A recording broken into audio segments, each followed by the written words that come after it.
and Annette, wave your hands. People can see who you are. All right.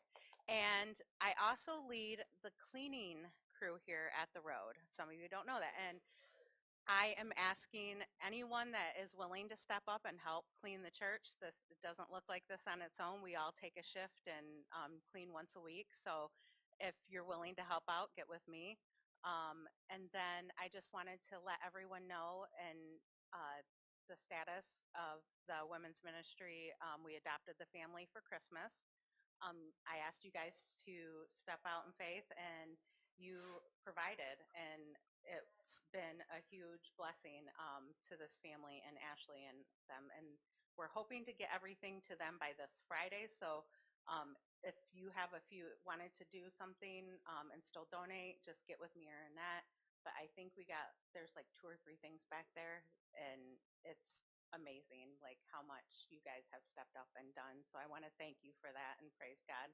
That is definitely a God thing. So, and after service, they're lovely. If there's any cookies left, Annette baked those for the women's ministry, and they're left over from yesterday. They're very good. So help yourself with a cookie to say thank you. Oh, I'm sorry. Thank you, Jody. See, this is why you do this mostly. So, what we're asking is for the women's ministry, Annette had brought the gifts for this family, and if you have 10 minutes, wrap one gift at the end of the service today. I think it's all downstairs on the ping pong table. We welcome you. Just help us wrap those and get them taken care of for us. I'd appreciate it. Thanks. You guys, we have got a women's group that is very, very active, and I'm so grateful for that. I'm so grateful for that. So tonight we have Merge Youth. Woo! We're going to have so much fun. This is our last lesson before our party next week, and we are going to party hardy. So parents, if your kids have not told you, we are doing a Secret Santa, and so please have those gifts, have them bring them with them on the 17th, because we don't want any kids to show up without any gifts. We're going to have a lot of fun. Yes, Andy? Fabulous. We'll vote tonight. Thank you to whomever did that. And that just actually reminds me, you guys have been feeding the youth group so wonderfully. We are getting chubby. I'm getting chubby. On the awesome food that you guys are making every Sunday night. So thank you so much for all of you guys that have been providing meals for us. It is such a cool thing to be able to sit down with the teens. We kind of debrief, like what's going on. They joke around and say things about memes that I don't understand, and we eat food, and it's so much fun. And then we get into the meat of the lesson and our games. But we really do truly appreciate that you guys do that, and thank you for doing that. So this week we had our very first Christmas quiet, and we opened up the church from 6 to 8 on Thursday night, and there were only 3 of us here, and that was okay. Um, we I actually sat down and found it to be such a struggle to be quiet. Um, like Chris sat away from me, and then Dana was here, and she was behind me, but I wanted to turn around and talk to Dana. But then I was just like, I just need to be quiet and I need to be still. And I just sat there and I had my eyes closed, and then something happened. I just started crying, and I had no idea why I was crying. And then I started praying. And so for me, it was such a sweet time of just being able to stop, and focus on Christ and quiet my mind. So if you guys would like to enjoy that same thing, because I will just say it is a joy to be quiet before the Lord and let Him speak to you. We're going to have another one of those this Wednesday night from 6 to 8. And Mara and Olivia are going to be our hosts this week. They'll be here. The doors will be unlocked. The coffee will be on if you want some coffee. But it's dark in here besides the lights of the tree and the candles. And it's just a time to rest your mind before the Lord. And then our last one will be on the 19th, which is a Tuesday. So put those in your calendar. If you're feeling rushed and harried and you're just feeling as though you can't kind of catch your breath, this is a great schedule it. Schedule time. You know how people say when you're in couples counseling, you have to schedule your dates. Schedule your time with the Lord. Make that a part a purposeful part of your day or of your week, and you will not be disappointed. All right, thank you guys. We're going to let the kids head down to Kids Quest and the nursery to have fun. Jody did not mention there are actually 4 people here. Oh, yes. Well, not people. They were not people, but we were visited by a bat. This was after Dana left. After Dana left, yes. But yeah, so I watched him circle the room until he found the door. So I think we're okay. But Wait, were you throwing pillows at it? yes, I was throwing pillows at it, as a matter of fact. I'm like grabbing pillows. I'm like, ah! Did not connect. He found the door. But Jody was hiding in my office, so she did not have a laundry basket over her head, no. That's happened, though.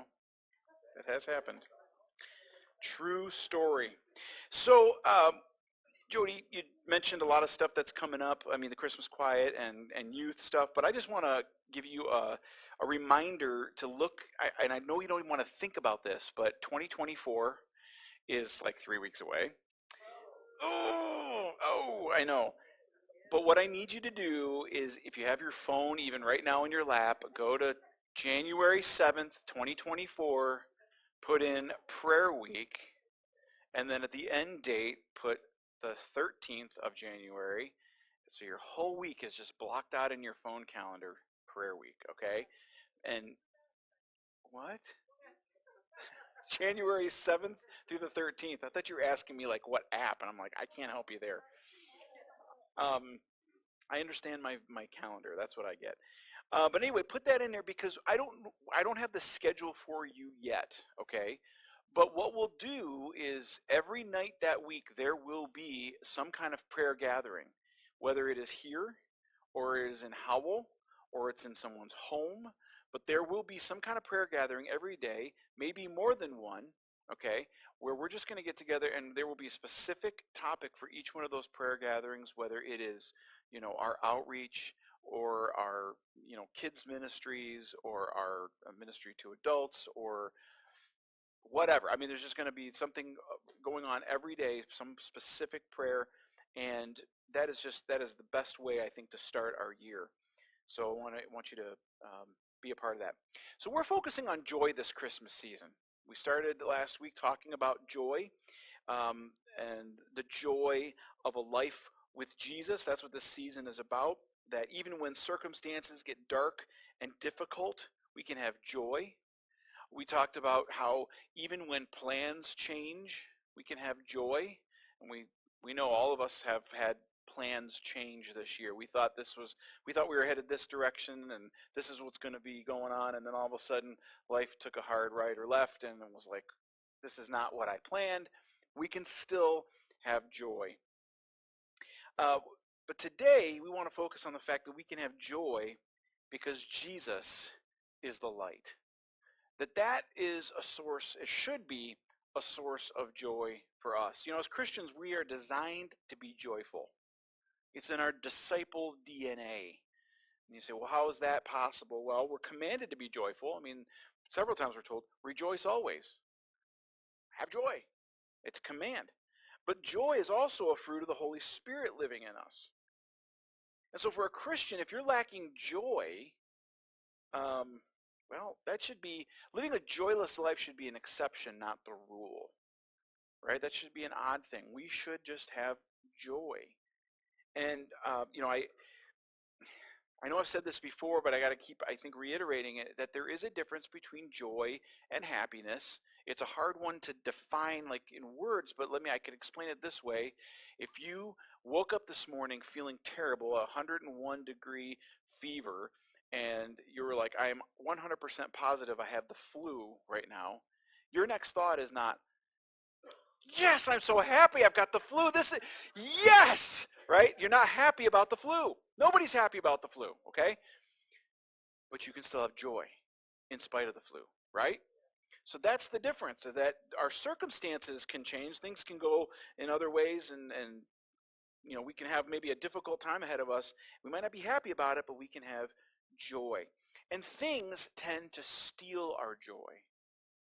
You can be rejoicing, be full of joy, and then something comes along and actually robs you of that joy.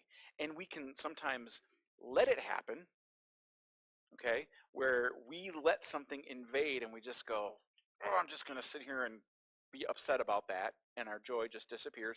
Or legitimately, sometimes it is actually stolen, like something just hit blindsides us and there it goes. And circumstances are really good at that. You might be having a great day and all of a sudden you end up in an ugly conversation with your neighbor or with your coworker. You're having a great day at work and you're just like, yeah, Jesus is Lord and everything's great, and then you get hit with that stupid issue at work and your joy is gone. Maybe you are struggling with a family member and you're having some issue with them and it's not going well. Things are heating up instead of simmering down, and your joy is gone because you're thinking about it not just when you're with them, but even when you're not. Maybe it's Christmas and you found out you need a new septic system, Definitely not happy about that, but, you know, your joy is fleeting. It's going away. Sometimes unchangeable things steal our joy. Circumstances can change. Day by day, it's different. But sometimes the unchangeables steal our joy. It could be something about us that is unchangeable. It's Christmas time. We were just encouraged to eat a bunch of cookies and sugar, right? And so by January, you look in the mirror or you stand on the scale and you go, I have zero joy about the number on the scale, right? I'm not feeling good about that. Maybe, and it could be just goofy things. You look in the mirror and you're like, what? This earlobe is bigger than this one, and your joy is gone. I know, silly, but we let things invade. But it could also be other unchangeables. Maybe we look at where we're at in our lives, and we thought by this time of my life, I thought I'd be here. And we look around and we see other people seem like they're succeeding.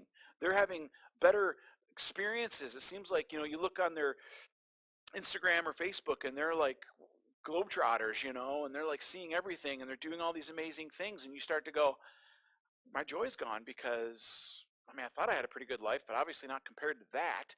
Comparison is the thief of joy, right? We might as well just write that down. That's not in here today, but that's part of this, okay? But we lose our spirit of joy and that attitude in us because of things that we cannot change. Sometimes we're in a situation with someone we can't fix, or maybe our joy is gone because of a financial struggle. Maybe our joy is gone because of a physical illness. Things just have a way of invading and stealing our joy. But one thing that can steal our joy faster than anything else is darkness. And I'm talking about spiritual darkness. The darkness of sin and evil in this world it's like just putting a snuffer on a candle. It just is it can get you down. Jody had her yearly painting party with the ladies in the neighborhood, and there wasn't a ton of ladies that were a part of that, but she has them over every December, and they paint and just talk and eat, food and whatever, just hang out. And one of the ladies that was there, we've actually been praying for her for probably 13 years since we've met her. She does not know Jesus, but in the middle of this painting party, she all of a sudden starts talking about how dark and scary the world is. She does not know the Lord, but she can see the darkness. And she's talking about how much tragedy is going on, tragedy upon tragedy, and she's not looking at it through the lens of Scripture, not looking at it through the lens of Jesus, but she can see. She was even talking about one news story about some house that had blown up or something recently, and I don't even know exactly what she's talking about, but she's like, they report on that, and then there's 10 more things after that, and they never circle back and tell you what happened with the house that blew up or what the answer was. You just hear more tragedy. It's just all this darkness, and if you're looking at the news feed on your phone and not looking at it through the lens of God's power and sovereignty and His love, you will lose your joy quickly. Okay? When you see what people do to one another, when you realize how prevalent evil really is, and when you see how blind the world is to the greatness and the love of Jesus, it's easy to get discouraged. But I want you to understand that the world that Jesus entered it was no better and no worse than the world we're living in now. I think we like to think, oh, it was different. It's so much worse now. No, it's been bad for a long time. It's, I mean, Jesus came into a world that was just as dark, just as evil as the world we're in, but he came anyway. And what happened when he arrived? Well, light entered the world. Light broke through. And Christmas is a celebration of the light. And it's that light that I hope, when we talk about that today, I hope that you'll understand that because Jesus is the light, we can have joy. Because he is the light, because of everything that light does, we can have joy. So let's get into it. I want you to go to John chapter 1. Matthew has a birth of Jesus narrative, okay? Luke has a birth of Jesus narrative. John, not so much. But there's enough in here about his coming into the world that we'll just call this the John birth narrative, okay? And you'll see what I'm talking about when we get into it. This is John chapter 1, and we're going to start in verse 4. In him was life. Who's him?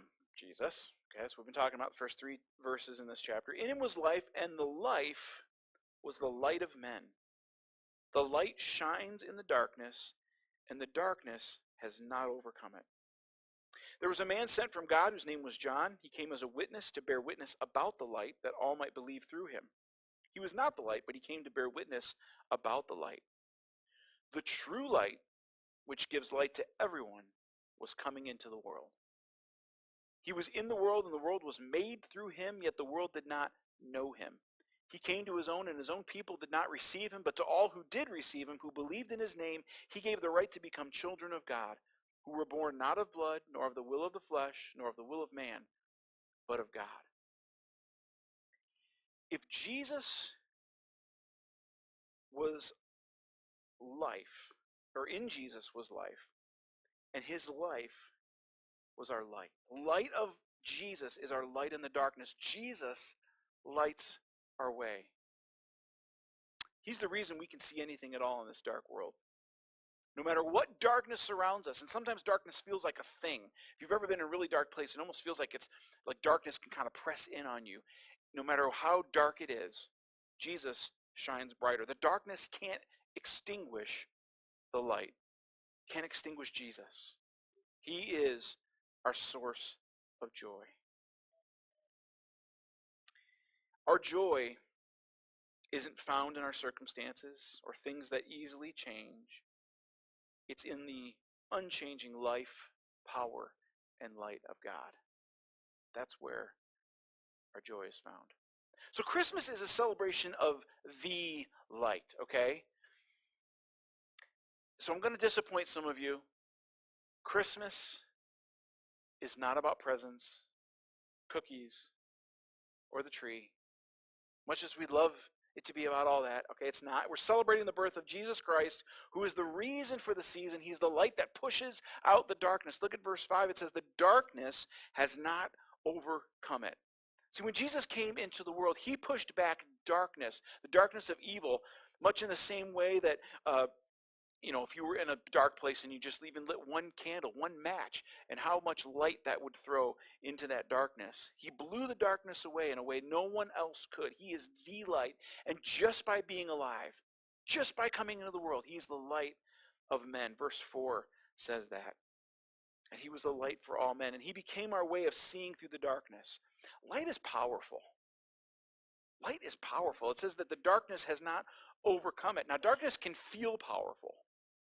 It can feel like it's coming at you, feel like it's surrounding you, like it's pressing in on you, but darkness isn't a thing. It's just the absence of light. That's all it is. It's not a thing. It's not a force. It's not a power. I mean, think about the light you can see from objects millions of light years away. When you look up in the sky at night, you see the stars. You're seeing light that has traveled billions of light years. Now, I am a young Earth guy. So if you're going to ask me, well, Pastor Chris, if the world's only been here for 10,000 years, how'd the light get across billions of light years to us? I don't know. But I could find out, all right? It's above my pay grade. But I know there's scientists. They've got that all worked out. I don't know. Okay, I didn't put that in here. But light's powerful. If you can see light from that far away, that's some powerful thing. That's a powerful light. Even the light you're seeing outside right now, that's pouring into this room. We don't have the sun, but that light left the sun 8 minutes ago. Pretty cool.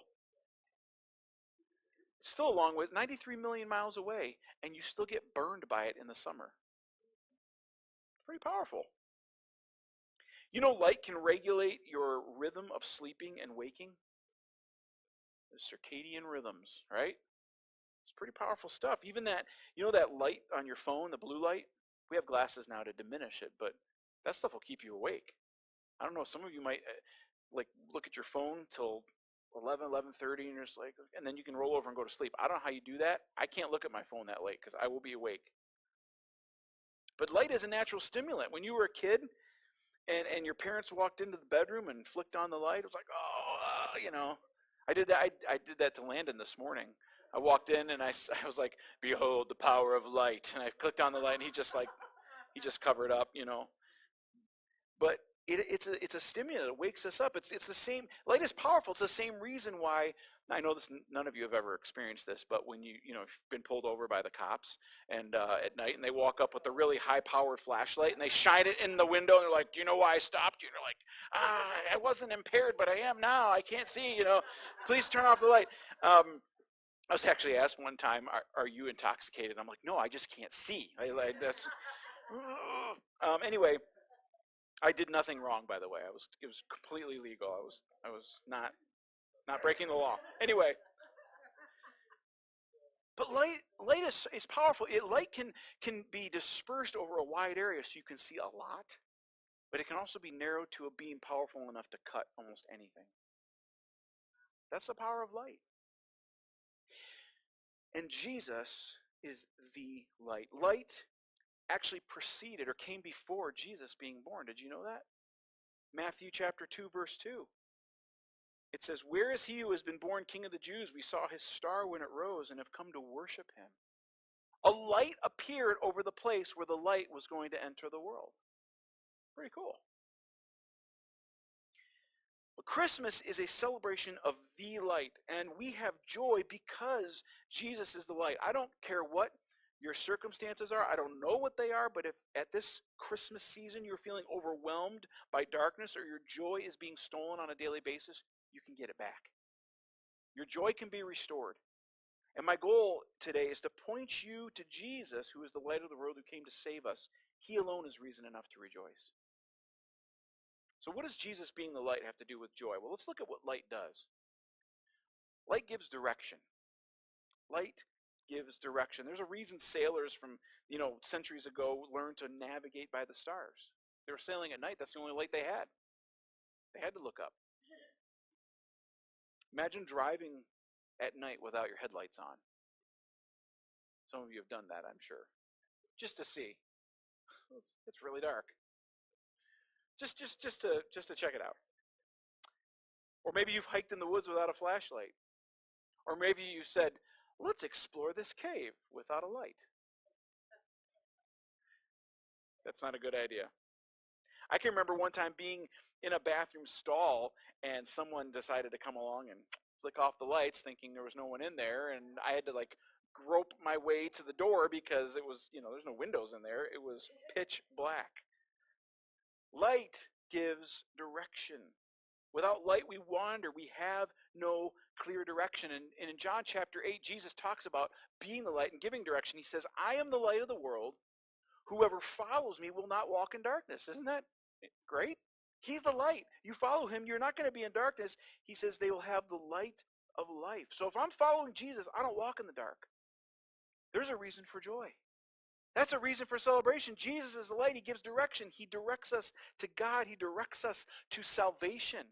Do you know that before Jesus was born, an angel went to Mary and Joseph both and told them that their son, Jesus, would be born to save people from their sins. And later Jesus said he came to seek and save those who were lost. Ultimately, Jesus came to lead us out of darkness and into his light. And Peter says as much. 1 Peter 2:9. He says to the believers, he says, you're a chosen race, a royal priesthood, a holy nation, a people for his own possession, that you may proclaim the excellencies of him who called you out of darkness and into his marvelous light. Guys, Jesus is the light. He came to draw us out of darkness, to guide us out of where we were to a place of light and life and freedom. Light overcomes the darkness. You say, well, okay, that's great. It's not really helping me with my joy thing. Well, maybe you're lacking joy because you've lost your way. Maybe you're lacking joy because you have not been following God's direction. You've not been walking in the light. Here's the second thing light does. It dispels fear. Remember being a kid in your bedroom, it's dark, there's shadows, you have a vivid imagination, and everything you see looks like it could kill you? It's gonna that pile of something over there is gonna come over here and get me. It's the boogeyman. You hear a noise and it's somebody's in your bedroom. You get all these crazy things. Well, the thing you think, that thing in the corner that you think is a monster, it turns out to be a pile of clothes, or it's an outline of a toy. It's nothing at all. How do you know what it really is? How do you find out? You turn on the light. Yeah. Light has a way of dispelling our fear because it reveals what we can't see otherwise. What do we really fear anyway? It's the unknown, right? We fear what we don't know, what we can't see, what we don't understand. And so when we turn on the light, it illuminates all that, and we go, oh, okay, I guess I don't need to be as afraid. It's a big nothing burger. You ever had a nothing burger? No? Okay. Yeah. Light reveals what we can't see. And when we see it for what it really is, we're no longer afraid. Look at life today. Isn't it just a long list of things that we fear? I mean, isn't that what it feels like the world is trying to do to us, is make us afraid? Our news media, everything we watch, everything we see is all designed to make us afraid. And do you know why? Because fearful people are a lot easier to control. There was something happened a few years ago where I think that was like really obvious. What was that? A couple of years ago. It was a big deal. I know everybody was talking about it, but it was anyway. But when we are afraid, we're easier to control. And so we like to think that our fears are more sophisticated now. We're not afraid of boogeymen anymore. We have science and we understand all these things. But our fears are still, they're really no different than fears of the past. Things we fear might be people or situations or laws or poverty or war or persecution. We're still afraid of things.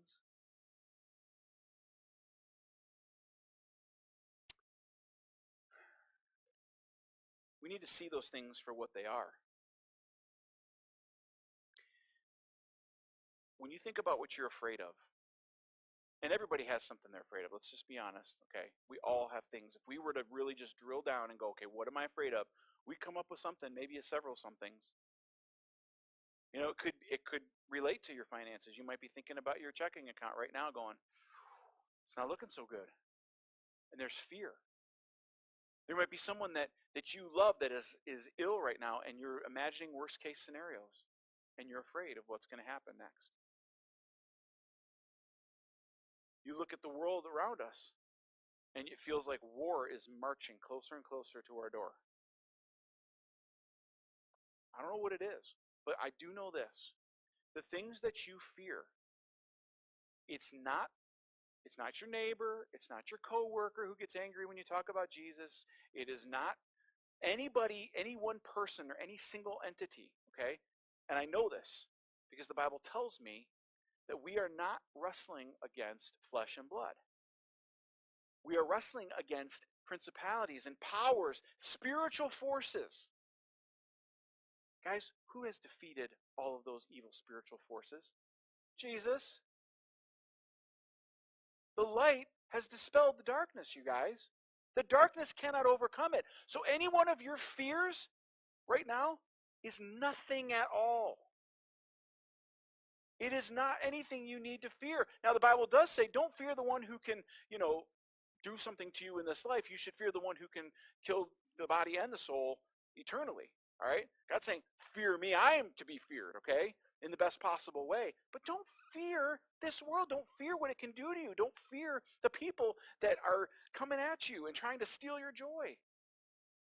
Because the light has overcome the darkness. Light dispels fear. And here's another thing that you need to know too. Jesus came into the world because of love, ultimately. To come in to rescue us, to come and die for us. He loved us. And you know what?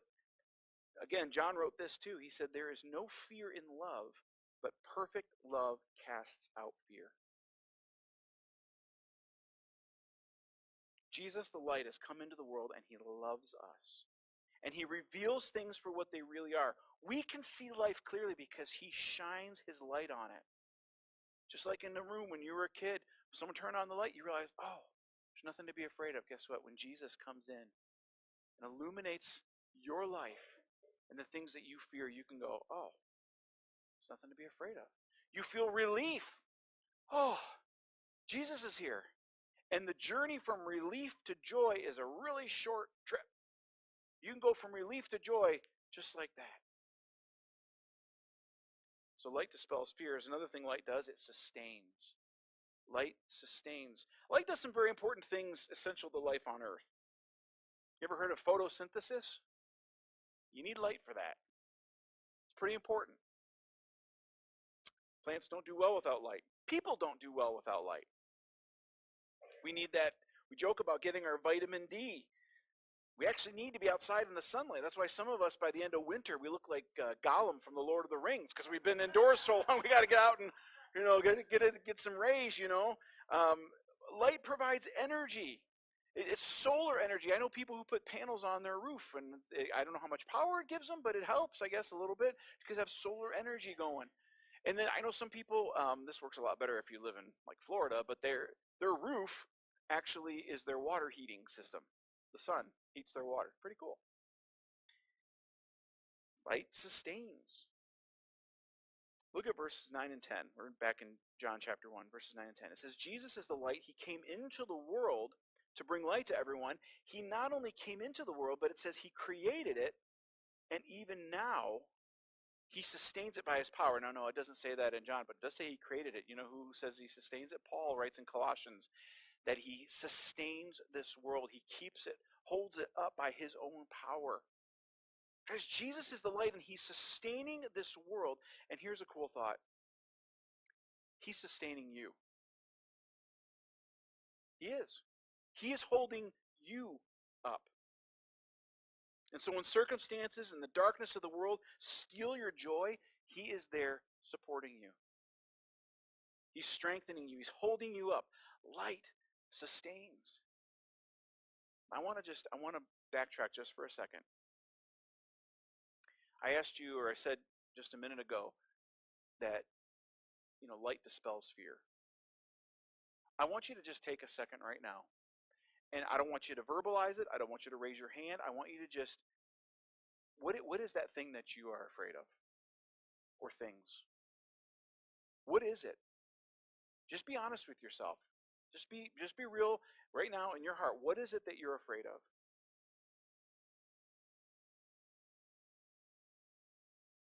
And then this is what I want you to do. First of all, I want you to break that fear down. Expose it to the light of Christ. What is that fear really about? If it's flesh and blood, well, we already know what to do with that. If it's about needing something or not having what you think you need, know that God will sustain you. But just right now, just take that fear and just deal with it. Just let the light of Christ shine on that. And let me give you the fourth thing, because it follows hard on the heels of what we just did. Light is comforting. Light is comforting. Christmas produces so many images that are warm and inviting and comforting, so nostalgic, right? The fireplace, burning brightly, the wood stove, just kind of crackling, and the decorations around, the stockings are hung there, and maybe you've got candles glowing in the window. I mean, if you got a wood stove and real candles, you probably have a puddle on your windowsill. But if you have a wood stove, if some of you keep it cranking like 85 degrees or whatever, but you got the candles in the window. You got the living room tree that's kind of lighting the room. We've got 3 trees on the first floor, right? But we don't really try not to turn on the overhead lights. Just turn on the trees and just kind of have that glow, that Christmas ambiance. We it's that light that's so comforting, and that feeling is enhanced if you're ever like outside, and this might be coming. Um, Lord, let it come. Where it's like snowing big time, and you're out, and you're like, I just got to get home, and you pull onto your street or you pull into your driveway, and you see the windows glowing, the trees inside, and you get in there, and it's warm and inviting, and it's like, oh yeah, love this. Is that light is just comforting. Yes, that was a prayer for snow, just in case you didn't catch that. But that light is so welcoming and inviting and comforting. Listen, if Jesus is the light, how comforting it is when we live in his light. Look at verses 11 and 12 there in John chapter 1. It says, when Jesus came, the very people who should have welcomed his coming actually rejected him. They should have been comforted by his arrival, but they were actually irritated by it. We're like, we don't want this, which is just crazy. But look at verse 12. It says, to those who received him and believed in his name, they were given the power to become children of God. Have you believed in him, and have you become his child? Because when we are securely in the hands of God, when we are his son or his daughter, there's comfort. Are you lacking joy this Christmas season? Because if you're lacking joy, you need to do some diagnosing. You need to diagnose this. You need to get to the root cause. Where is your joy going? What is stealing it? Jesus is the light. He gives direction. He dispels fear. He sustains us. He brings comfort. So I guess we just need to kind of walk through this and ask ourselves some really hard questions. First of all, who are you following? Jesus is the light. He gives direction, and you have no joy. So what's going on there? Who are you following? Are you walking in his light? Are you getting direction from something or someone other than Jesus? What news programs or podcasts or videos are you watching? One of the reasons I think we lack joy is because we immerse ourselves in, like I was saying, what the world wants us to know, what the world wants us to believe, the fears and all that fear-mongering that's going on, and we just immerse ourselves in it. There are people right now who are so worked up about an election that is still 11 months away. They're just like, ugh. Their anxiety's like through the roof about an election that hasn't even happened yet. We don't even know who the nominees are. And honestly, right now, I don't care. And so we need to take a second and go, who are we following? What am I listening to? What is being put into my mind that is robbing me of my joy? And when you figure it out, get tough. Cut that out. It is not helping you. But another more obvious, I think, reason that you might be lacking joy, if you're here today, you're saying, I don't really have a lot of joy generally anyway. It's just Christmas isn't even the issue. I just have no joy. Let me just say this. Maybe you don't actually know Jesus Christ as your Savior. You may not actually know what it's like to have the light of the world living in you. Friends, I'm not going to make any assumptions. I never do that everyone here knows Jesus as their Lord and Savior. Some of you here, you've heard about Jesus, you know what he did, and you've got all the facts and information you need about Jesus. That is not being a disciple. Okay? That's not being a disciple of Jesus. You have all the facts and information. Great. Congratulations. I can have all the facts and information about the McDonald's menu. Okay? That doesn't make me a manager, and it doesn't make me an employee or anything like that. You have to take that information and you need to apply it in your life. You need to actually say, Jesus, you came, you died on the cross for me, you bore my sin on your shoulders, you took my penalty.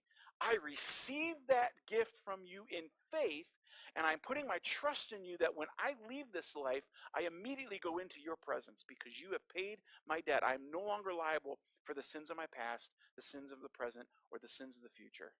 I receive it, I believe it, and I'm going to walk in it.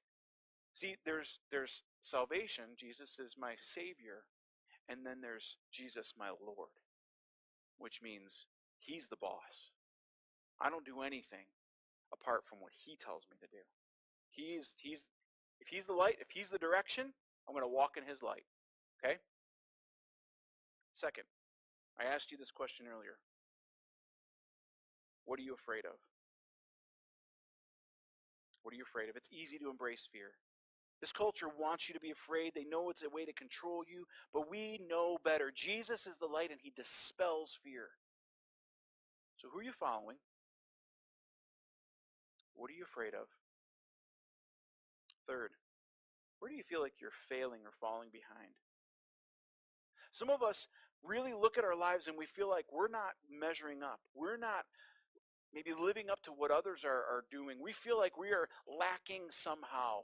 We don't have energy. We don't have time. We don't have money. We don't have this. We don't have that. And we feel like we are failing.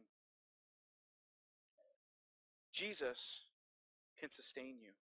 Jesus can carry you through. Some of you are facing a Christmas without someone that you love. Jesus can carry you through this season. Some of you are facing a Christmas where you know that you don't have enough to pay the bills. Jesus can sustain you through this time. Some of you are in a situation where you feel like you are at war with your own family. Jesus can sustain you through this time. He can carry you through.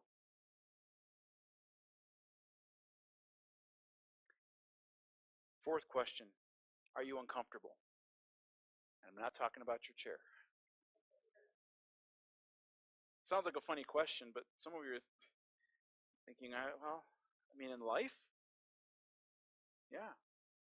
Are you in a constant state of discomfort, a constant state of unease with circumstances, with your life? You're just uncomfortable. We talk about Christmas quiet. You're like, I can't even sit still for an hour because all I would do is think about everything that is happening in my life that is overwhelming, disturbing, terrifying, whatever. I'm not in a good place. If you're in a constant state of discomfort, it could be because you are not living in the light.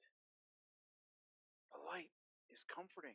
When we sit and dwell in the presence of Jesus, we receive comfort. We have got to spend that time in His presence and let the light just shine on us. It's like those you go to those beds and just lay in the get bronzed, right? It's supposed to be good for the soul, or good for your skin. I got it mixed up. Good for the skin. We got to get something that's good for the soul, right? And just be in the presence of Jesus. And you say, well, that doesn't feel like I'm doing anything. You're right.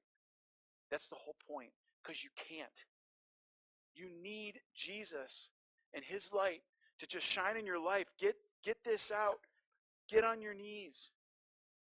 You're right, there's nothing you can do. You just have to let Christ speak to you and illuminate those areas of your life that need a light shined on them, to dispel the fear, to dispel the darkness. Any one of these diagnostic questions could reveal the reason you're struggling with joy this December. Who are you following? What are you afraid of? Where are you failing or falling behind? How are you uncomfortable? My goal today, and I hope you're hearing it, is to send you out of here confident in the fact that Jesus is the light and that He can bring you joy. The only reason we're doing these evaluation and diagnostics is because we've got to think about that. We've got to say, okay, where am I at? I don't want anyone leaving here going, oh, I didn't have joy, and now it's because I'm a terrible human being or a terrible Christian. That's not what we're aiming for today, okay? The goal here is to turn that around. For you to say, I can have joy because Jesus is the light. And I need to restore that in my life. I need to put the attention back on Him and let Him work in me. I'm going to have the team. You guys got a few songs still. One more? All right. Come on up here because we want to end this service singing about Jesus. Put the attention where it belongs. What song are you singing? Hope for All Mankind. Just looking at the words.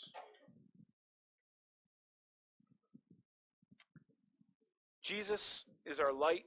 He is, in fact, the hope for all.